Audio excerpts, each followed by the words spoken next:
বাস করত এক টুনি পাখি। টুনির ছিল বড় মেয়ে সুখ পাখি ছিল অনেক সুন্দর, কিন্তু সে সুন্দর দেখে সব সময় রূপের অহংকার করত। আর একদিকে ছোট মেয়ে দুধ পাখি অসুন্দর তাকে সব সময় সুখ পাখির কথা শোনাতো, পাখির ওপর হুকুম চালাতো। দুধ পাখির মন মানসিকতা ছিল অনেক ভালো, সে কারো কথায় কিছু মনে করত না, মুখ বুঝে সব কাজ করত। টুনির মা তার এই অভাবের সংসারে নকশিকাঁথা সেলাই করে সংসার চালাতো।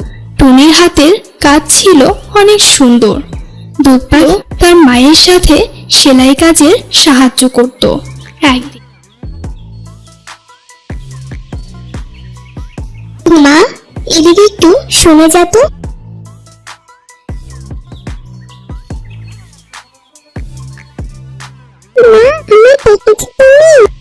হ্যাঁ মা, শোন, আমি কাঁথাগুলো বাজারে যাচ্ছি বিক্রি করতে।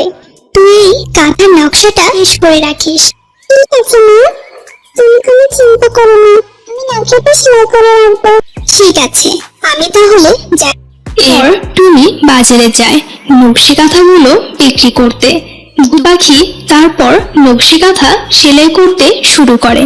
হঠাৎ করে একটি রঙিন প্রজাপতি দুঘু দেখতে পায়। সেই প্রজাপতিকে ধরার জন্য দুঘু প্রজাপতির পেছন পেছন যায়।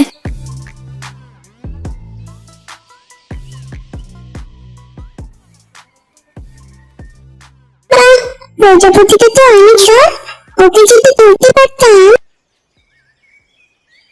এর অনেকক্ষণ যেতে যেতে সে একটা পুরান বাড়ি দেখতে পায়। সেই প্রজাপতিটি বাড়ির ভেতর প্রবেশ করে। প্রজাপতির পিছন দুঘু পাখি বাড়ির ভেতর পৌঁছে যায়। হঠাৎ করে দুঘু পাখিকে একটি বুড়ি পায়রা ডাক দেয়।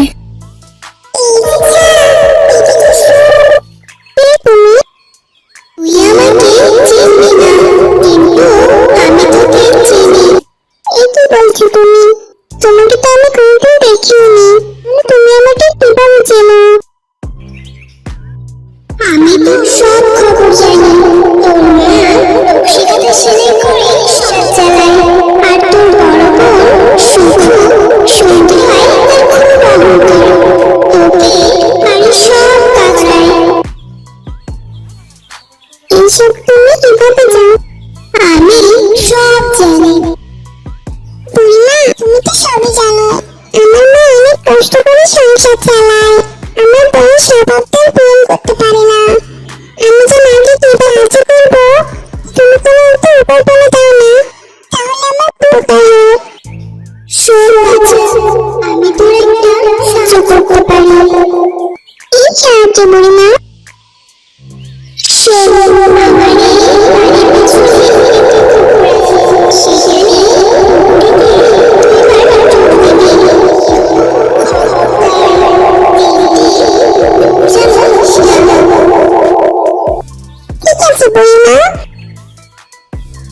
এরপর দুঘু পাখি পুকুরে যায়।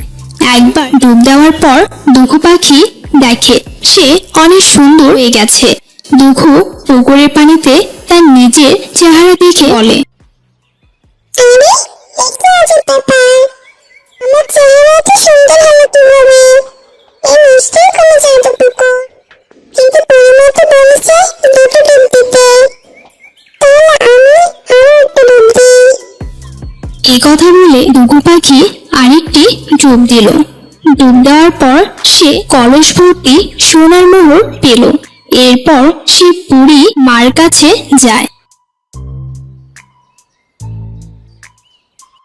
বুড়িমা, আমি তোমার কথা মতো দুটো ডুব দিয়েছি। শোন বাছা, আশা করি এতে তোদের অভাব দূর হয়ে যাবে। সত্যি বুড়িমা, অনেক ভালো।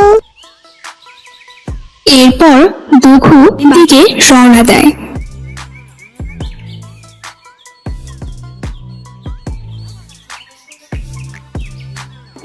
টুনি বাজারে গিয়ে সব নকশিকাঁথা বিক্রি করে বাসায় এসে দেখে দুঘু কাঁথা সেলাই করেনি। সে সুখ পাখিকে ডাকতে লাগলো, শুকু, হাই শুক।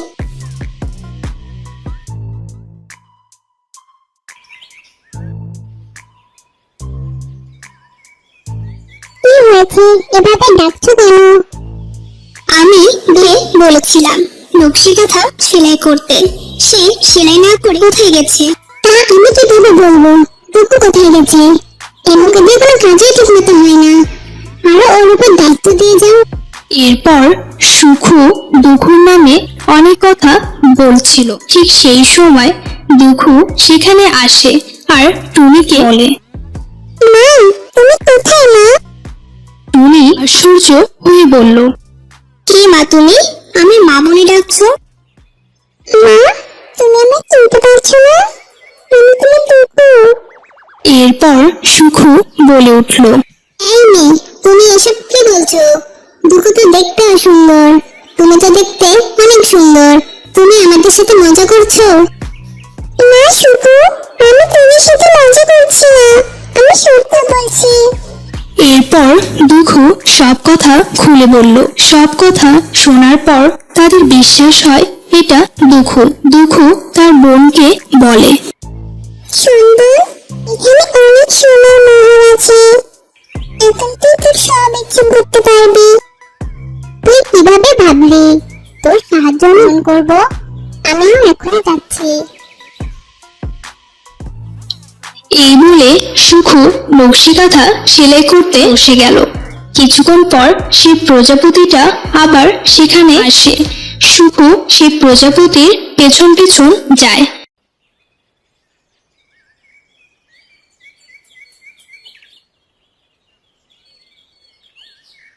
এরপর সুখু সেই পুকুরে গিয়ে 2 বার ডুব দেয়। সে অনেক সুন্দরী কলস ভর্তি সোনার মোহর পায়। এগুলো পেয়ে অনেক খুশি হয় আর সে বলে, আমি এখন দুধেও অনেক সুন্দর হয়ে গেছি। ওই বুড়ি আমায় 3 বার ডুবে কেন মানা করেছে, এবার বুঝতে পেরেছি। 3 বার দিলে যদি আরো অনেক কিছু পেয়ে যায় আমি সেজন্য বলেছি। এই বলে সুখু যে ডুব দেয় সে একটা মাছে পরিণত হয়। আর সে মনে মনে বলে, আমার কি সর্বনাশ হলো, আমার এই লোভের কারণে আজ আমি ধ্বংস হলাম। শুধু বলে সবাই, লোভ সবাইকে ধ্বংস করে দেয়। এরপর সুখু সেই পুকুরে মাছ হয়ে রয়ে গেল।